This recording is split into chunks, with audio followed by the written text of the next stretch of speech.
Awal dari takdir menyingkap tabir. Namaku Zeline. Usia 16 tahun, duduk di bangku kelas 10. Di sekolah, aku bukan siapa-siapa.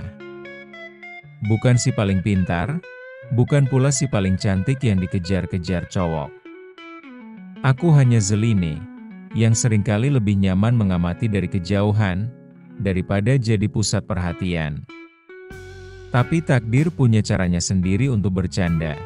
Semua berubah saat aku mengenal Raha.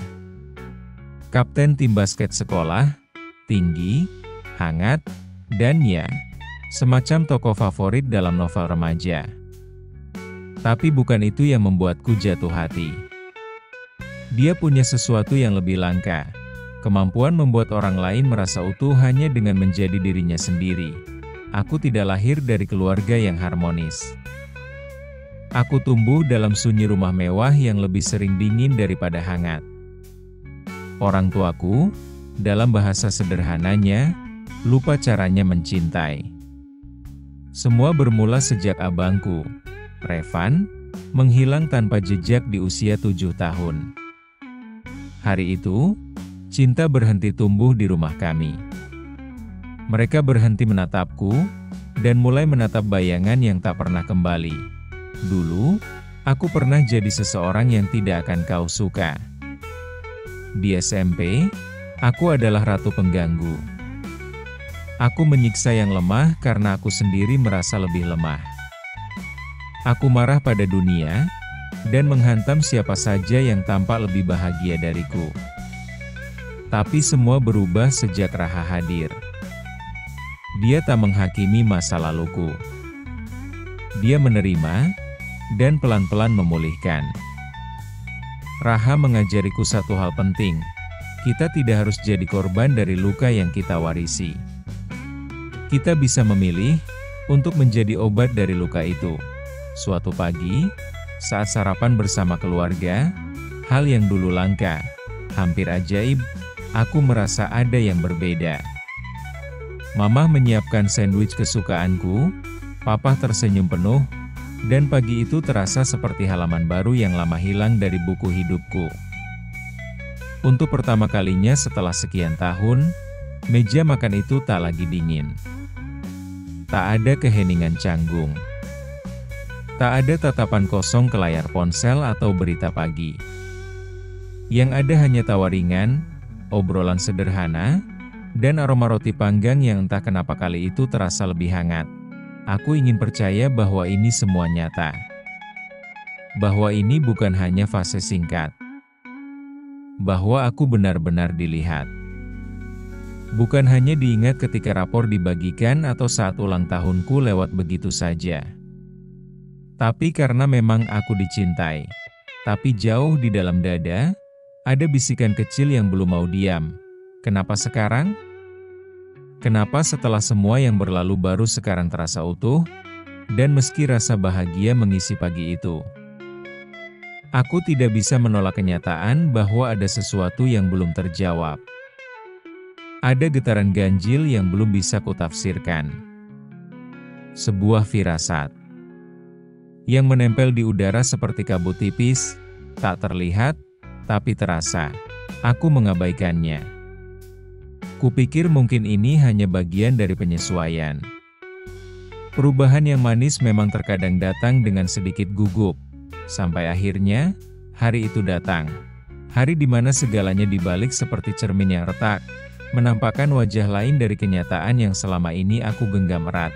"Aku antar sekolah ya," kata Papa. Saat turun dari mobil, aku merasa ringan. Bahagia yang sederhana.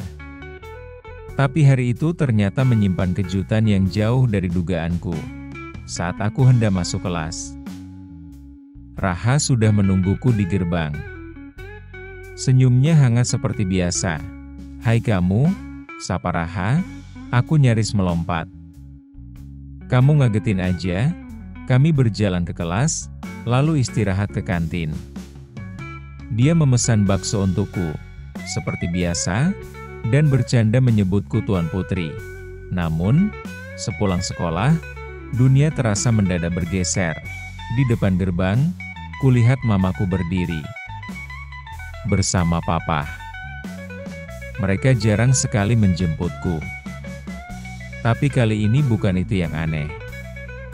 Yang membuat jantungku berhenti berdetak sesaat, adalah bagaimana mamah menatap Raha. Seolah waktu berhenti.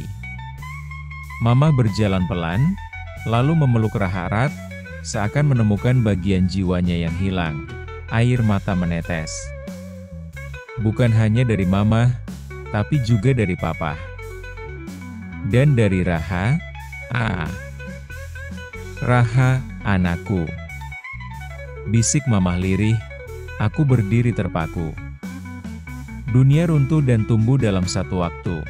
Raha ternyata adalah Revan, abangku yang hilang, ternyata berdiri di sisiku selama ini.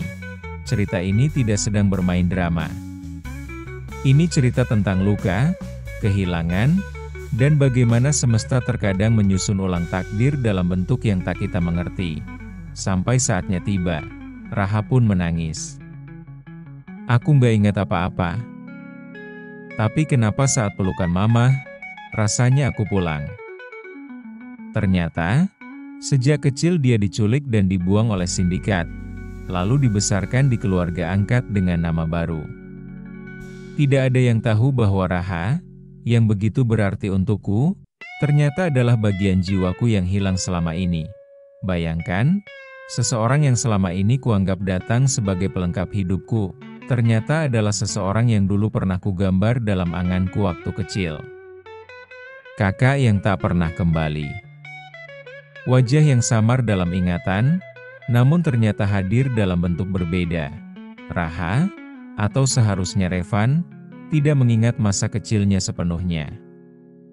Kenangan yang terpotong-potong, suara tangis, dinginnya malam, bayangan jeruji, dan tangan-tangan asing yang membawanya pergi dari rumah tempat seharusnya ia tumbuh sebagai kakakku. Dan aku, yang dulu kehilangan sosok pelindung itu, justru tanpa sadar menemukannya kembali dalam bentuk sahabat lalu kekasih. Takdir memang suka bercanda dengan cara yang tak bisa ditebak. Keluarga angkatnya mencintainya. Mereka membesarkannya dengan penuh kasih. Tapi tetap saja, ada ruang kosong dalam dirinya yang tak pernah terisi. Sama seperti aku. Kami berdua ternyata memikul luka yang sama dari arah yang berbeda, lalu saling menyembuhkan, tanpa sadar bahwa kami berasal dari cerita yang sama. Saat kami berpelukan untuk terakhir kalinya sebagai sepasang kekasih, dan pertama kalinya sebagai kakak beradik, aku tahu, Tuhan tidak keliru. Ia hanya sedang mengajarkan kami makna cinta dalam wujud yang lebih luas. Aku berdiri mematung. Suara-suara di sekitarku seperti menjauh, tenggelam dalam gema pikiranku sendiri. Dunia masih bergerak, tapi di dalam diriku, semuanya berhenti. Raha. Revan, kekasihku ternyata kakakku, aku ingin tertawa, atau mungkin menangis. Tapi yang keluar hanya napas berat yang tertahan. Bagaimana bisa? Bagaimana bisa selama ini aku menyandarkan hati pada seseorang yang ternyata bagian dari masa laluku, yang selama ini kuanggap telah tiada. Setiap kebaikan yang dia lakukan kini berubah makna.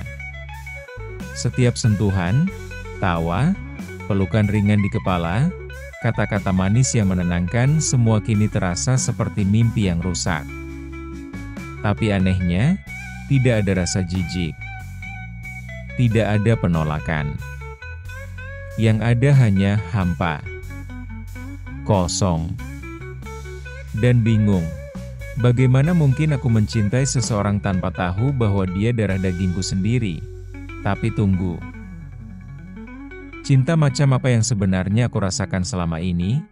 Mungkin, aku tidak jatuh cinta pada Raha karena dia pacarku. Mungkin aku mencintainya karena dia adalah bagian dari diriku yang hilang. Yang lama ku cari, tapi tak pernah ku temukan. Mungkin rasa itu datang bukan karena romantis, tapi karena jiwa kami terhubung bahkan sebelum kami mengenal satu sama lain. Tapi tetap saja, kenapa harus dia? bisik hatiku. Kenapa Tuhan mengembalikannya dengan cara yang membuatku harus kehilangan lagi? Aku merasakan air mata turun, bukan karena marah, tapi karena perasaan yang tak bisa dijelaskan. Luka, sayang, kehilangan, harapan, dan entah apa lagi. Semuanya bercampur dalam dada yang rasanya sempit sekali. Tapi, di tengah semua itu, aku mulai memahami. Raha, atau Revan, tidak pernah salah. Aku pun tidak. Kami hanya dua jiwa yang terluka dan saling menemukan di tengah reruntuhan takdir. Mungkin memang ini cara Tuhan menyembuhkan kami. Dengan mempertemukan dulu, mencinta, lalu mengungkapkan kebenaran, dan mungkin mencintai tidak harus selalu memiliki dalam satu bentuk. Jika aku harus kehilangan Raha sebagai kekasih, maka biarlah aku mendapatkan Revan sebagai abangku kembali. Itu pun sudah cukup berharga. Lebih dari cukup. Sejak hari itu, semuanya berubah. Aku belajar bahwa hidup punya caranya menyembuhkan. Kadang lewat orang asing yang ternyata bukan asing. Kadang lewat pelukan yang tertunda bertahun-tahun. Dan kadang, lewat seseorang yang kita kira pasangan hati, tapi ternyata saudara darah. Aku kehilangan cinta dalam bentuk Raha. Tapi aku mendapatkan kembali abangku. Dan kalian tahu apa yang indah? Penyembuhan butuh waktu dan penerimaan. Cinta bisa berganti wujud. Ia tidak pernah hilang. Ia hanya mencari bentuk paling utuh untuk bertahan. Kita bisa berubah, meskipun pernah menjadi bagian dari luka. Cinta sejati bukan hanya milik pasangan, tapi juga bisa berarti keluarga yang hilang dan ditemukan kembali. Takdir sering datang dalam bentuk yang tak kita duga, tapi selalu menyimpan pelajaran.